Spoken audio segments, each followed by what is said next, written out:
You good? Beautiful.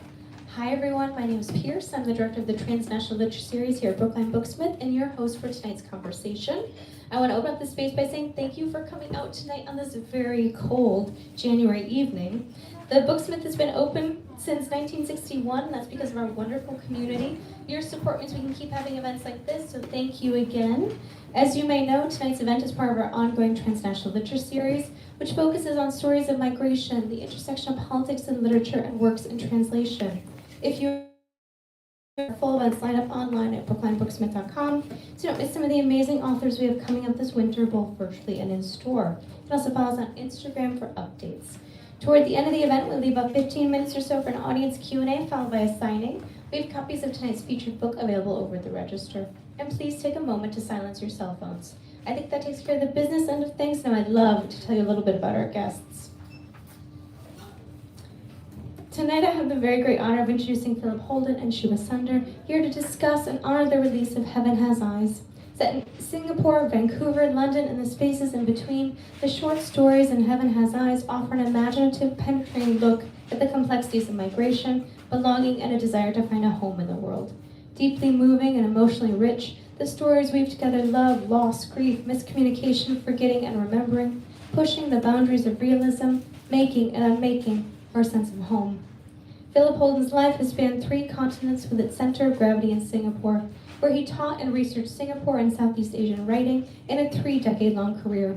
He is the author of critical, historical, biographical, and fictional writing, exploring the connections between social and historical narratives and questions of identity, belonging, and agency. Before his academic career, he worked in children's theater as a union organizer and as a residential social worker with refugees. Now a registered clinical counselor, he explores the intersections of storytelling and mental health. And tonight's moderator, Shubha Sunder, is a 2025 Whiting Award winner and the author of Optional Practical Training, an immigrant novel set in Boston that won the 2025 New American Voices Award and was a finalist for the Center for Fiction First Novel Prize. Her first book, Boomtown Girl, a short story collection set in her hometown of Bangalore, India, won the 2021 St. Lawrence Book Award. She currently teaches in the Creative Writing MFA program at UMass Boston. I'm so pleased to have them here together in conversation, but before Philip and Shubha begin, we're going to hear from the team at Gaudy Boy, the book's publisher.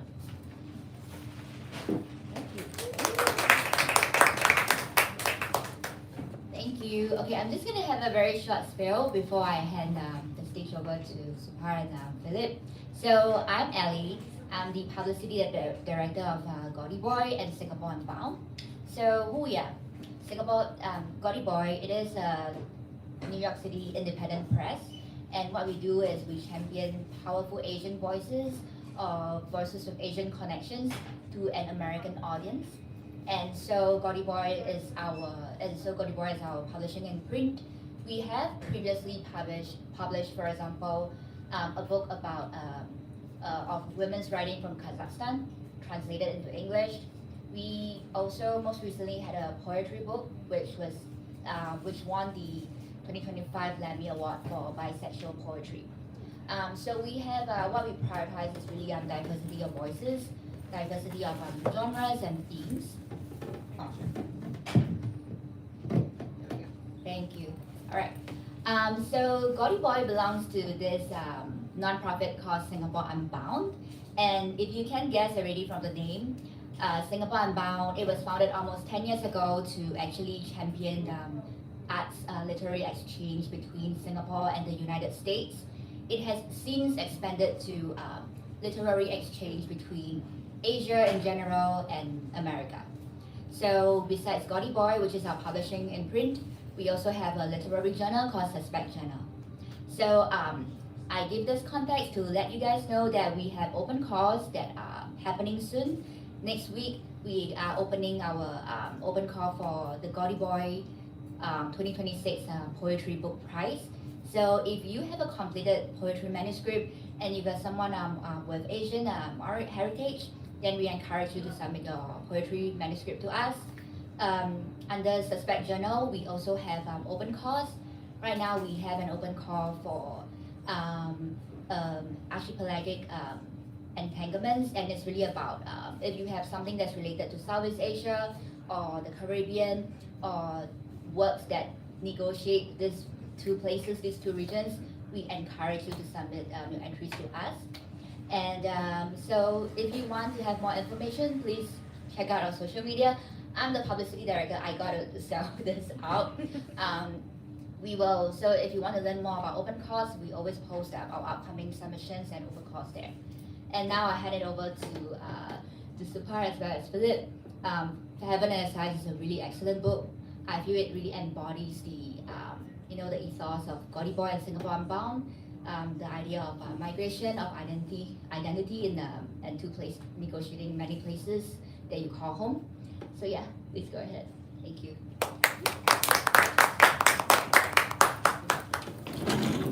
So I think I'll start. Can everyone hear me on the microphone?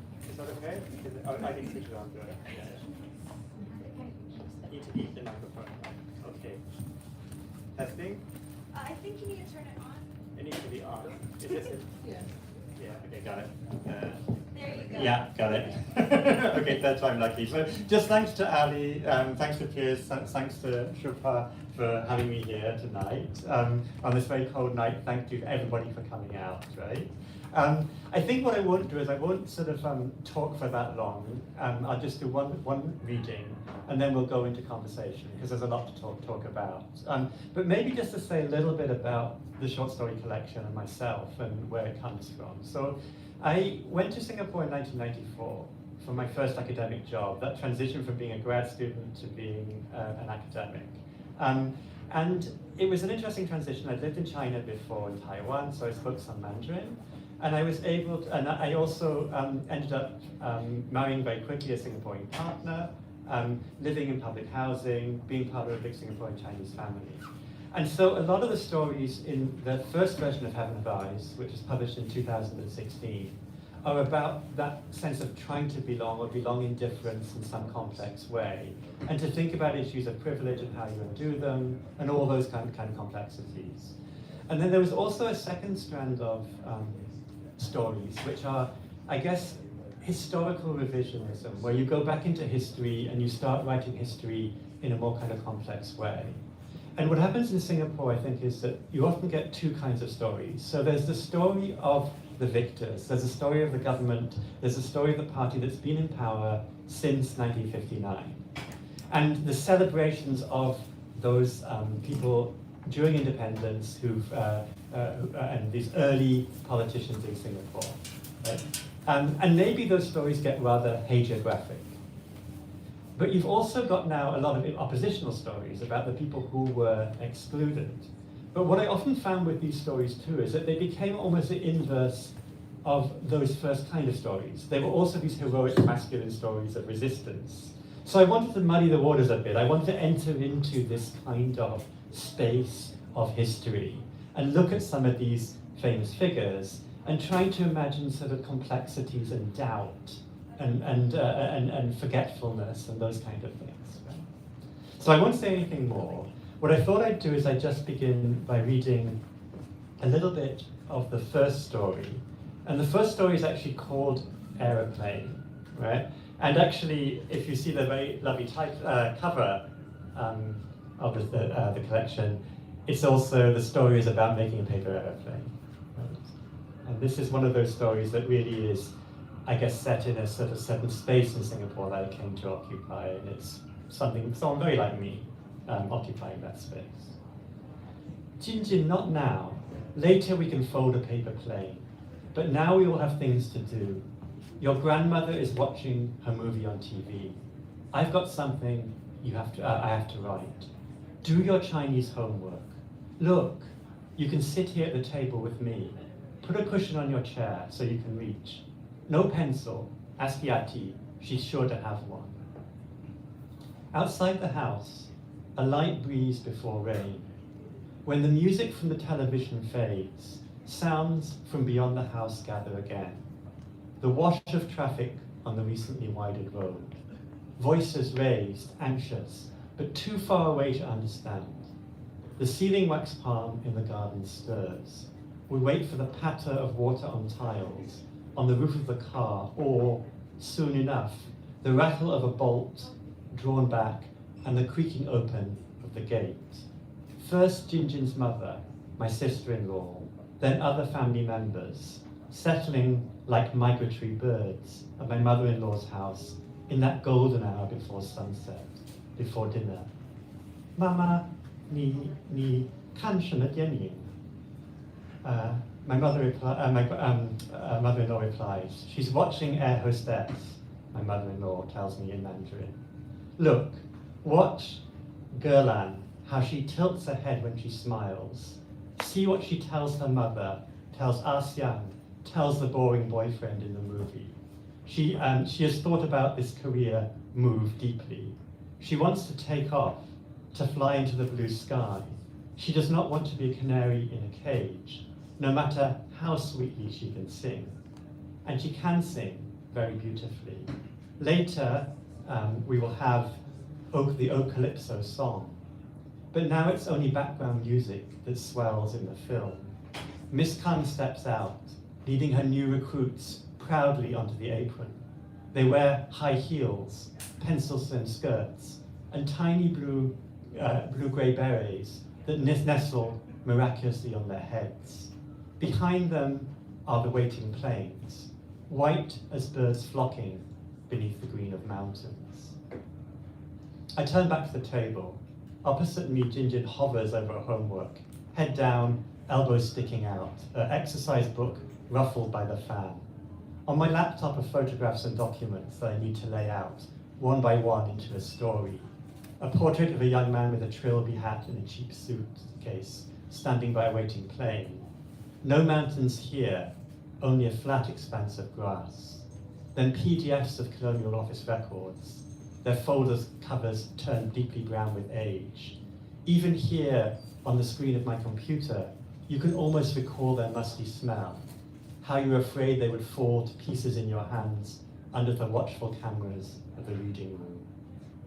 I shift on the chair, trying to catch the breeze of the fan. Newspaper columns with bold headlines.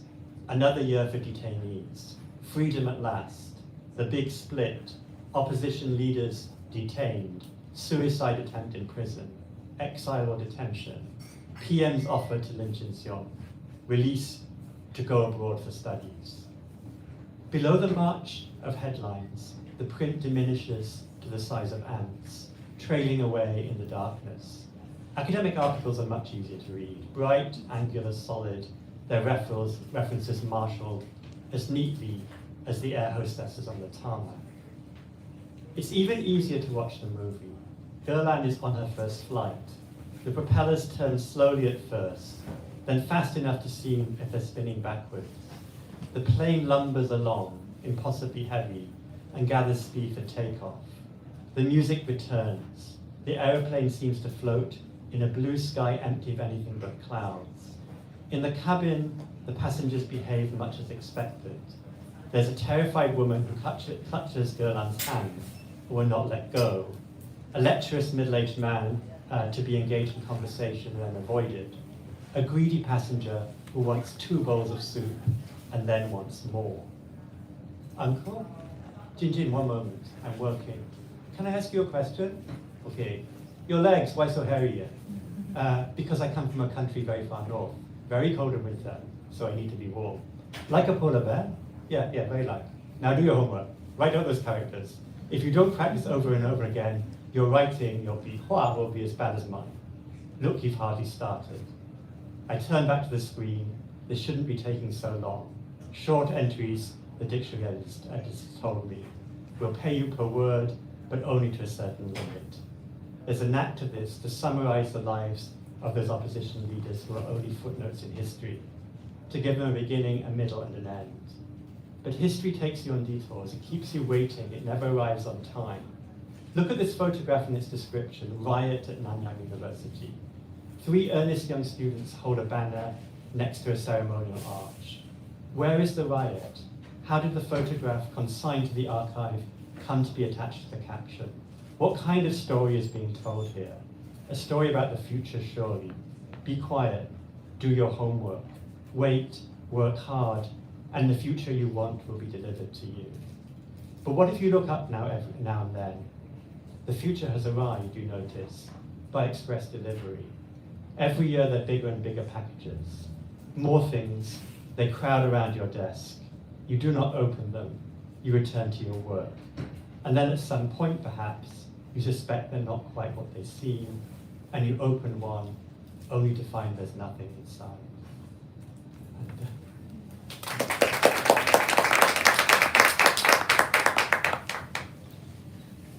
Congratulations, Thank you. Philip, on the book.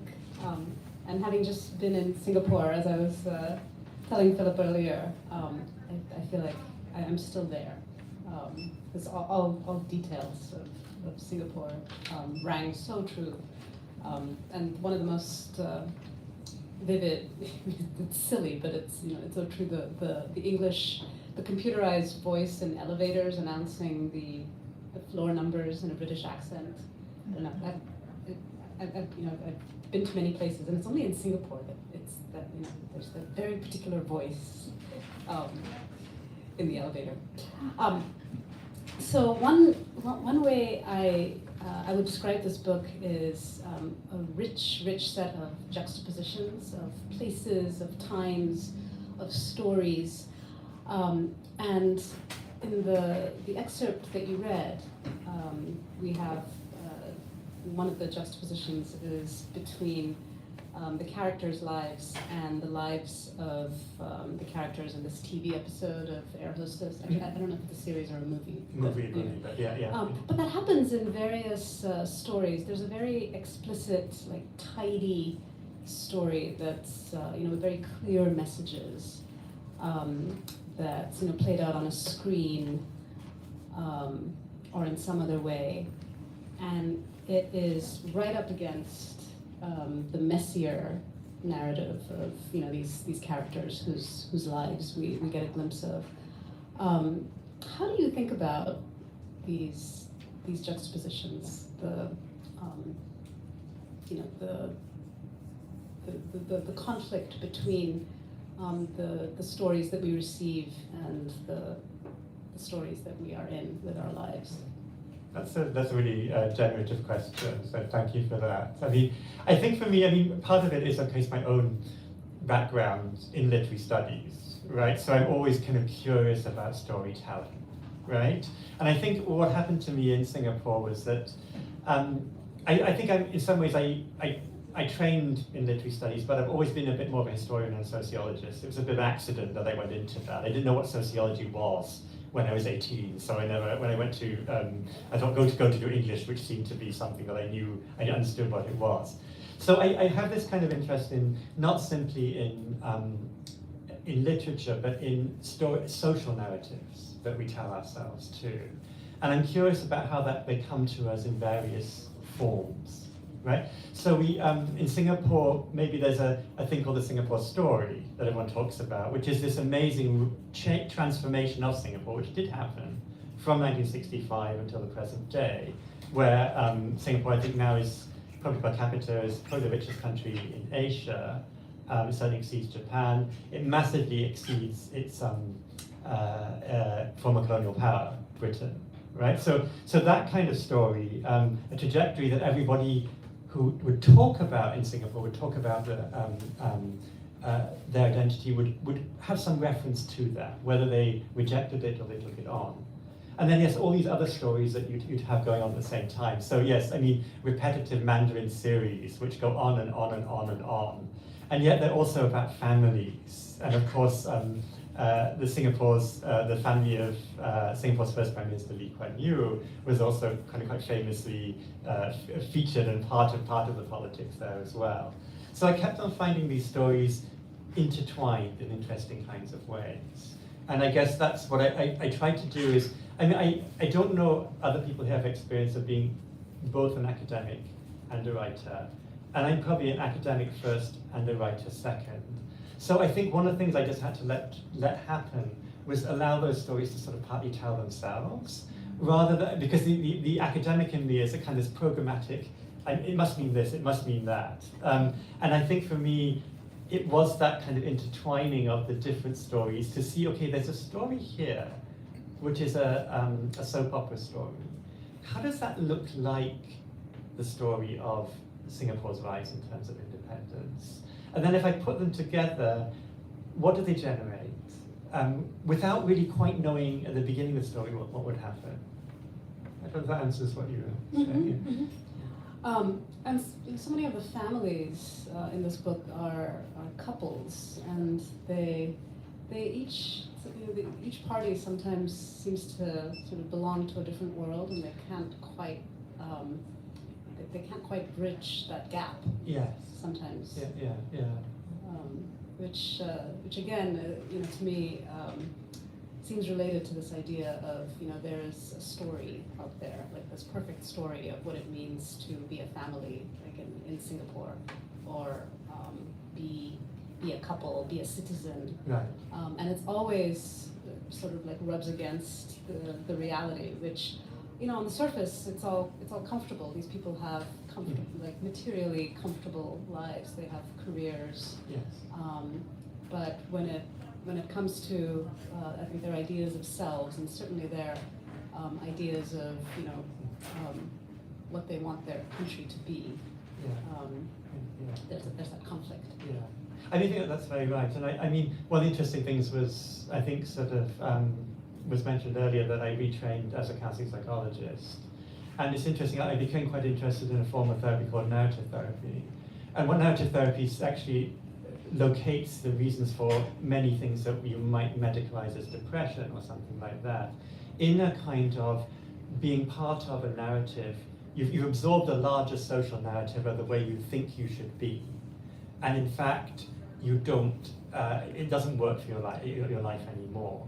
And I think, it's not just in Singapore that you find that, but I think that in Singapore there are some very strong narratives. There's a very strong narrative of educational success, and educational success is prized, and it is a bit of an arms race in which people are striving. So even people who have actually done quite well in the education system may actually feel they failed, right? Or maybe if you had a career trajectory that went away from the career trajectory that you would idealize, that would be a problem too. So I think especially maybe having that awareness, what attracted me to, some of these stories were written before I became interested in therapy, but I think I had a certain awareness already looking at my students who would often come to me with this sort of feelings of dissatisfaction. And often this would be to do with precisely that. There are these grand narratives that you are meant to live your life by. And then yet your own life doesn't quite fit that. And then you've got to negotiate and work out what story does work for you. And it might well be something else you pick up, right? If you're a literature student, you're kind of lucky because you've got all these stories around and that kind of stuff. But there's so many other available stories there as well. So I think you're right, in Singapore there are certain kinds of dominant narrative which are very, very much idealized, and which were quite difficult for people to actually contest. And not to talk too long, because I'm interested in all the things you want to say, but actually one of the things I've been doing the last couple of years, I've been working with students I taught, but now as alumni, who were part of an honours college I taught in. And they're now a lot of them are in their 30s and 40s.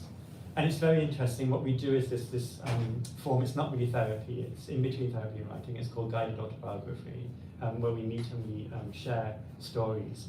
And I think it's very interesting there how people suddenly, the great thing is to get together in a group, because you realize nobody lives the ideal story, right? And all people's stories' lives are broken and fractured and that's where it becomes rather interesting to actually define that and to discover it. Yeah. Well, this collection goes well beyond just Singapore. You have stories set in Vancouver, in London. How do you, as a storyteller, as a writer, see the role of place and time in a story? Do you, and this is something I often wonder about as well. Is place, is time, is it backdrop, is it character? Like how do you experience the forces of place and time in your stories? That's a very interesting question again, and I'm just thinking of you too, because I know your short story collection was largely set in Bangalore, right? And then your novel that I read is largely set in Boston. Yeah. So that's also an interesting, and also different times in your, presumably from different times in your life. Right, yeah. Yes, and yeah, for me, I think it's an interesting question. So partly the time is to do with the time of life, too. So I was in London as a student, and I grew up in a very provincial town in the UK, and it was awful, and I wanted to get away. And then I wanted to get away to a great, big world city like London, and so I spent 4 years there as an undergraduate. And so I think that experience really impacted me. I mean, a lot of my values came from that experience of becoming politicized, becoming thinking about these kind of issues in London. And there's supposed to be a thing that I guess gerontologists talk about. It's called a reminiscence bump. And you can see if you could share this in your own lives.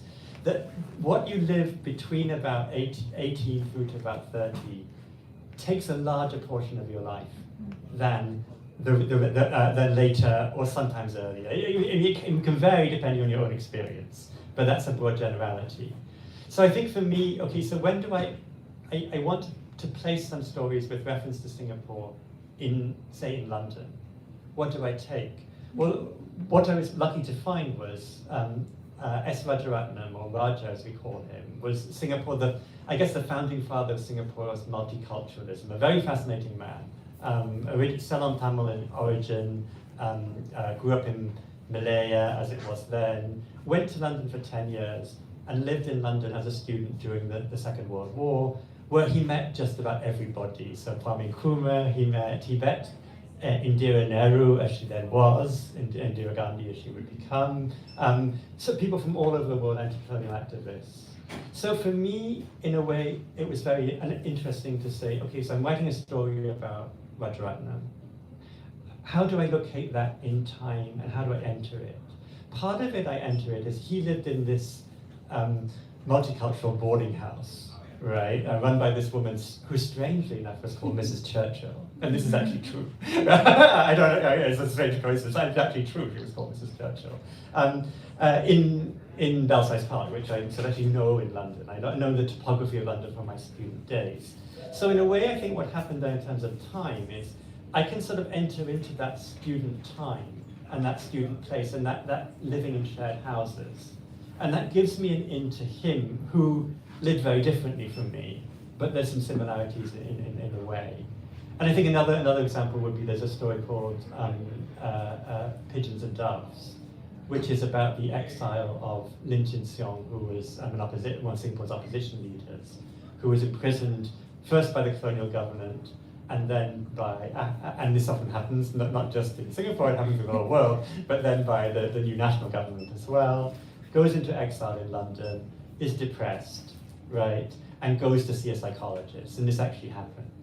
So again, how do I enter into that? Well, I know London, that space, but in terms of time, I'd gone through that process of training as a counsellor, and actually I knew all those incredible anxieties that you have as a counsellor, right, because I was really learning, right, and I'm still learning, I don't think I'll ever stop learning. So it was that able to create a character who was rather like me in some kind of way. So I think for me, and the same thing with the Vancouver things, that often academics on sabbatical in Vancouver in these stories, which is a bit like me. So I get a form of attachment, but then what I try to do is not make it not me. And I think actually Ume, who's my editor, at one time said some of these characters seem rather similar, and I think it's not untrue, right? I was trying to push me. Can you make them a bit different, because they seem to be the same? And then I think I'm better in some stories than others, but there is this recurrent theme of academics on sabbatical or on holiday in Vancouver, which probably is another sort of, and that's my experience of Vancouver, going there as a doctoral student for 5 years and then coming back every now and then for sabbaticals or for visits or that kind of thing. Yeah. Well, since you brought up Rajaratnam, Yes. so one of the juxtapositions in this book, it's not just places and times, but there are realist stories up against these speculative stories, the sort of imagined version of history, which reminded me of Sunny Lu's book. Yes, I'm sure yes, you know. yeah. And I was wondering, maybe you could read from one of those stories, and then we could talk a little bit more. Yeah, sure. Yeah, no, that's a great idea. So there's a story called Letters from London, which is about Rajaratnam. And so Rajaratnam's a very interesting figure because he was this, I think I mentioned, this pioneer of Singapore's multiculturalism. And Rajaratnam was of that generation where he'd lost most of his Tamil, he had conversational Tamil, he didn't want to learn it again. And his big idea was that people should forget, right? So it's very different from the idea you shouldn't remember your past. You should actually forget your past and join this kind of notion of Asian modernity. It's a distinctly Asian modernity because he was fascinated by Chinese. He learned Chinese until the end of his life. But the interesting thing about Roger is he's always about forgetting, and in the 1990s, he actually started to suffer from mild cognitive impairment and then dementia. So forgetting came for him. And so what I did was I did a sort of a story that's made up of letters, right? And the letters are from a friend of his in London. And I did a lot of archival work on this, and so they were friends writing in London. And this friend is a psychologist, and Roger starts writing to him and saying, there's something a bit wrong, what's going on, can you help me? And then he says, well, I can't really help you, I can't diagnose you from a distance, but maybe I can just listen to you, and especially these disturbing dreams you've been having, right? So that's the background to the story. So it's not Roger writing, it's actually the friend writing back to Roger from London, this friend called Charlie, who did exist, the name exists, but I don't know, it's purely fictionalized in terms of concept, right? So this is Charlie writing to Roger, right? Dear Roger, all that long summer, I did not, this is page 88 if anyone's looking for it, I did not see much of you in those weekends I could get away from the non-combatant corps. Other friends said the same thing. You'd vanished into that flat together, wrapped up in each other, you and Piri, the wife. I do remember you once, though, at the railway pub near West Hampstead Tube. Piri must have had to stay late at work because you came to the pub alone. I remember it was 1945 because you talked about Japanese militarism and your hopes for democracy there at the end of the war. You always stood outside popular hysteria. You hated those propaganda photographs of buck-toothed Japanese soldiers with bayonets dripping with blood. It's fascism we were fighting, not a people, not a race. But you didn't want to talk to me about this. As we stood outside the pub and we drank our pints of bitter, you started to tell me about photography. You'd recently acquired a new camera, goodness knows how, during the war when everything was so scarce. You told me you'd been taking photographs, mostly of interiors, portraits too of Piri and yourself. So with that delicious floating feeling that comes after a couple of beers, we walked down Priory Road to the flat. It was hot, I remember, and the leaves on the trees were very full with that lush beauty that comes in high summer after the initial freshness has gone. You showed me in, and we went down to the cool of the cellar where you'd set up a dark room, lit only by the dull amber lamp. You started talking to me about the principles of photography. Taking photographs, you told me, showed the world in a new light, or rather, showed the world as light and nothing else. Think of what it would mean, you said, if we could see the world not as forms, not as substance, but simply through the play of light and shadow. Then you laid your hand on mine. Look at our skin, you said. In the outside world, we were branded with difference. Here, under the amber light, nothing. You began to do your work on a sheet of paper in a shallow tank of chemicals. You placed it there with tongs, and on it an image slowly began to take shape. It was formless at first, an abstraction. Then, like Narcissus looking into his pond, I could see a face. I could place the image, give it a name. You said to me, I can take it out now while it's still light, or let it darken slowly. What shall I do? Maybe I leave it at that. And there's a dream that he goes into a dream, and there's a series of dreams that he has, which have a particular reference to maybe his thoughts and his beliefs.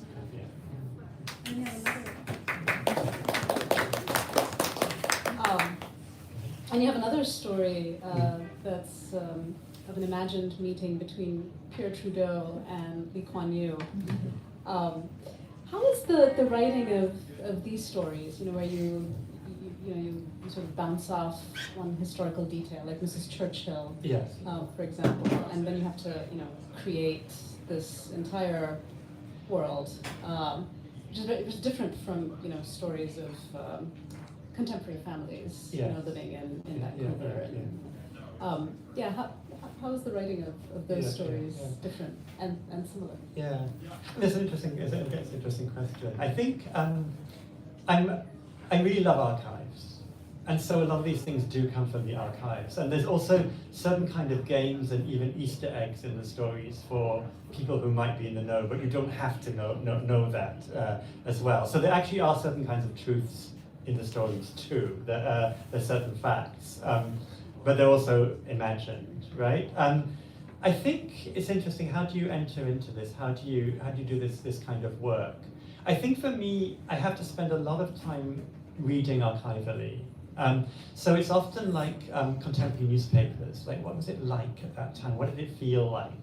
Or even like interiors. Like, what did a pub actually look like? What was it like to be? And the story that Shubha mentions is actually set at London School of Economics and at LSE.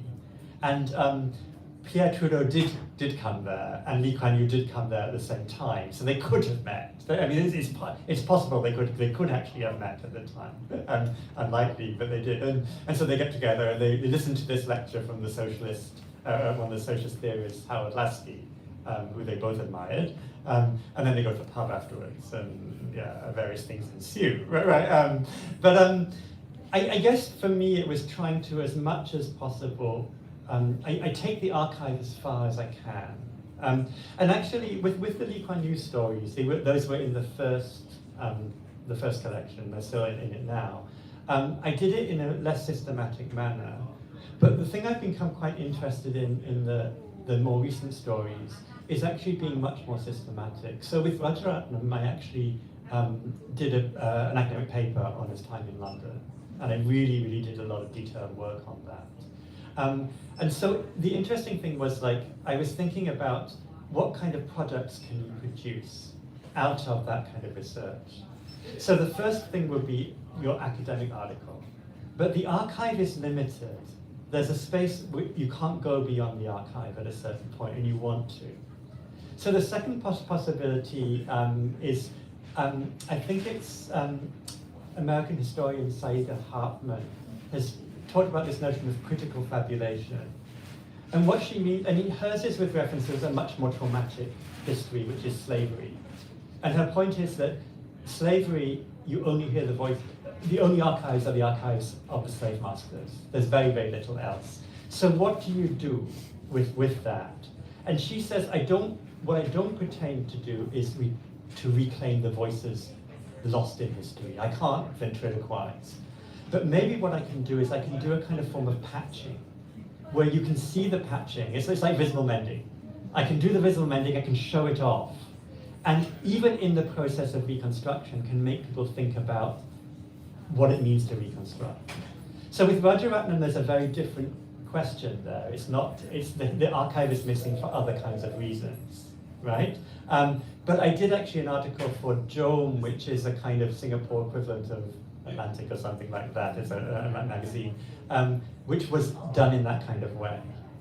So it was done as critical fabulation. Nothing is invented, but for instance, Raja had a good friend, Subra, and Subramanian, right? And Subra was a Ceylon Tamil from Ceylon at that time. And Raja wrote short stories. He's also a short story writer, but he never wrote about his experience in London. His short stories in London were always about decolonization. They were about the possibilities of afterwards. But Subra did write stories about what it was like to be a racialized person in London in the 1940s. So you can take some of what Subra wrote and patch it into Raja's story, right? So that was something I would do in the critical fabulation. And then the third thing was, okay, let's move further forward and let's move actually into historical fiction. And that's a more speculative, And in a way, I've become a little bit more cautious now in historical fiction. That in the Lee Kuan Yew stories, I was actually happy to have LKY get inside his head and explore his character. Now what I tend to do is I tend to get a character who's from the side, looking in or dialoguing with that historical personage, but not very much enter the actual perspective of the personage themselves. And I think that's been kind of interesting to do, and it feels the right way to explore for now, for me. Yeah. One more? Okay. One more, yeah. So your last story is about a character who really wants to stay in Singapore, who's doing academic work, and is stressed out because his residential permit has not yet been renewed. And you mentioned that this is a situation that is not unfamiliar to you. Yeah. And it occurs to me, that's another juxtaposition in this book. You have stories set in the West and stories set in Singapore, and notwithstanding the times that we're living in right now. I mean, in Singapore, I imagine writers have to deal with more restrictions than they traditionally have over here. Is that something that that you've had to confront, not just in your life as someone who lives in Singapore, but in your writing too? Yeah, I mean that's a really good question. I think for me, to some degree, like when I was in Singapore for a very long time, I wanted to learn, and people like me who look like me have been pontificating about Singapore a lot, right? In not particularly pleasant ways in history. And so I was quite, in a way, I had my own sense of caution about what I would claim to do and what I would, I mean, so working out some form of imminent critique from my own positionality took some time, right? I think in Singapore there's always that sense of something that's called OB markers, and it's taken from the metaphor's taken from golf, right? That something's out of bounds, but you're never quite sure what would be out of bounds. And does that affect your writing? I think it probably does, but it almost works in an unconscious kind of way. So when I'm writing, I don't often think, can I say this, can I say that? But maybe I choose a certain way of writing, a certain kind of movement. And it's funny that Shubha just mentioned this case of Sunny Liu's, who did this wonderful graphic novel, right, called The Art of Chai. And the paradox about this novel was that, so it was given an Arts Council grant, right, which was then at the last minute suddenly withdrawn, so much so that the publisher had to go around and put stickers over the Arts Council logo on the back, right? So Singapore's a very funny sort of place because it's back and forth, that sometimes the door is completely open when you don't expect it, and sometimes occasionally the door is shut. And it's kind of interesting too that kind of work, or that kind of work with certain kinds of restrictions, can also paradoxically be a certain kind of freedom, in a very strange kind of way, in that you move towards maybe dreams, or you move towards allegories, like Guo Pa Kun, Singapore's most prominent playwright, really moved into an allegorical mode, which was very, very rich, and maybe in some ways was richer than his kind of Brechtian or socialist realist earlier times. So you're right to say that there are restrictions, there are different kinds of restrictions, and there's also possibilities, and it's just trying to negotiate with that all the time. I guess it's all writers do, but it's just different things. It's nothing like a little censorship. Yeah, I know, in an odd kind of way, right? If it's not really draconian, it's actually a kind of interesting thing to work with. Yeah. There's so much more I could ask you, but I think you might have some eager questions from the audience. Any burning first questions? No, I'll start then. Okay, because I had one. Thank you all. They just knew that I had a burning question. So Philip, this is not the full collection. I mean, you added some of these stories. So there was an earlier version and then some new stories. Can you talk about that meshing? You know, which stories are new? How did you choose those? How did it feel to kind of look back on the original and kind of blend it all together? Yeah, that's actually a very good question, and I think, yeah, I mean, the way it actually happened was I had been sort of playing with short story writing the last few years, but I'd been doing training and all that kind of stuff and hadn't really gone to it, and so I occasionally would write something. And actually with Gordy Boy, what happened was that I wrote a short story in response to a call that Ji Leong, the publisher, put out for stories about Lin Chin-seong. And then Ji really quite liked the story. He said, do you have any other stories? I said, well, I have one or two. And I had this sort of strange moment where for about 2 or 3 months, I wrote 4 new stories, right? And then it felt about right.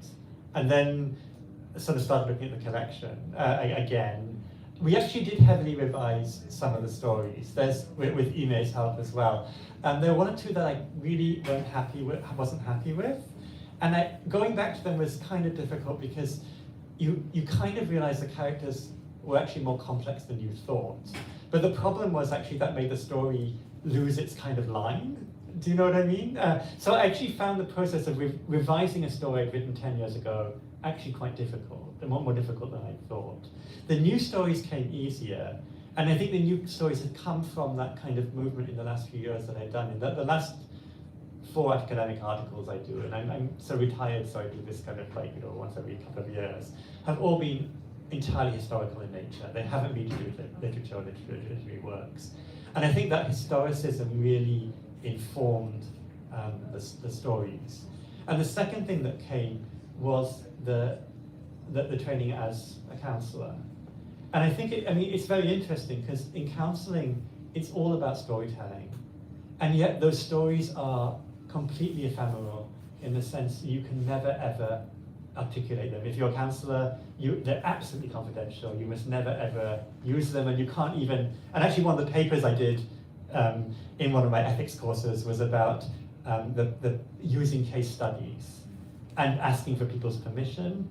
And it's actually very difficult to actually visualize what free informed consent really means in that kind of context.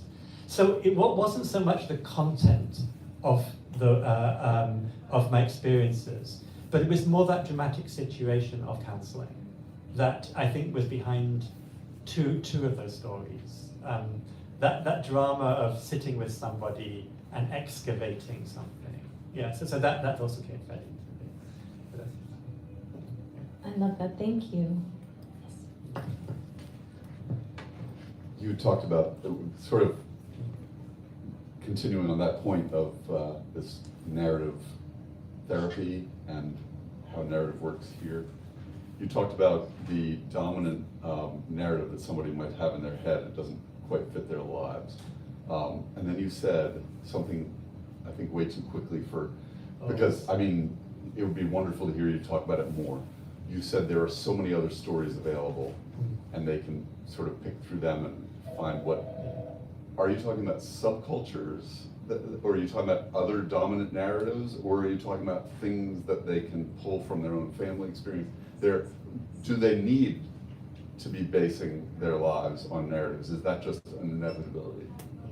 I can give you the classic narrative therapy answer, and then I can say my own, maybe slightly different interpretation of it. So the classic narrative therapy answer would be something like that. You come to live by a received narrative of yourself, which is often blames yourself for not living up to that narrative. And it's what's called a thin narrative. So what happens in narrative therapy is that you end up trying to go back to those kind of moments of your life that maybe you've forgotten, and trying to chain them together in a new kind of narrative that's a more healing, that's a more, is a better fit. The problem with that is that often what I've found in narrative therapy is that story in itself is also another received social story. So there's a very classic thing we watch of this woman who was sort of very depressed and sort of really felt she was a complete failure in her life, and the son was acting nothing like that. And the narrative therapist works with her for a time, and she discovers she's a good mother, and so she has a story of a good mother.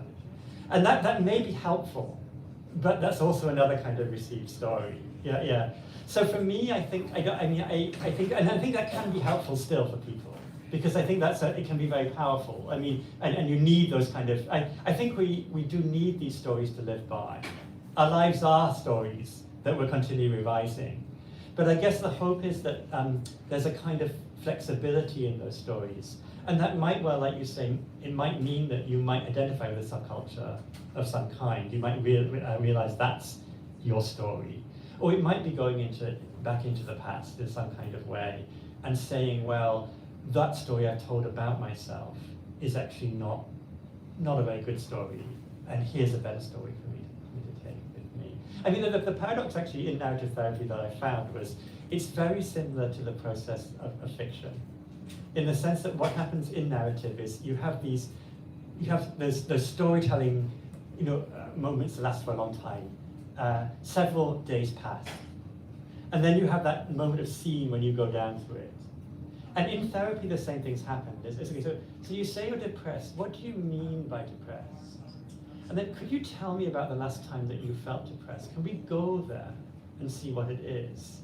So I found that very interesting parallel between some forms of narrative theory that came from literary studies, and then some forms of theories of narrative that came from therapy too. Let me just quickly respond. Yeah.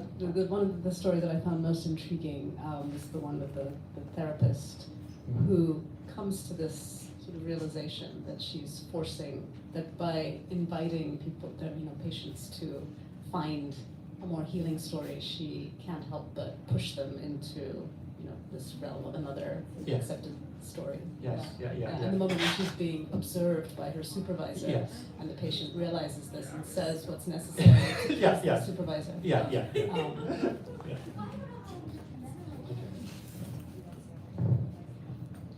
Actually, thoroughly enjoyed this. I'm Singaporean, and so I'm not going to ask a literary question, but I'm very curious in terms of having grown up there and knowing the censorship culture. How do you reach audiences with this book, right? I mean, you're someone who's made very astute observations of the culture and just the historical narratives. Yeah.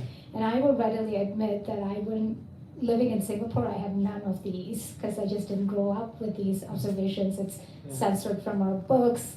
I only knew of Lim Chin Siong after I moved here, Tan Wap Yaw. I watched Singapore with Love because it was banned in Singapore on YouTube here.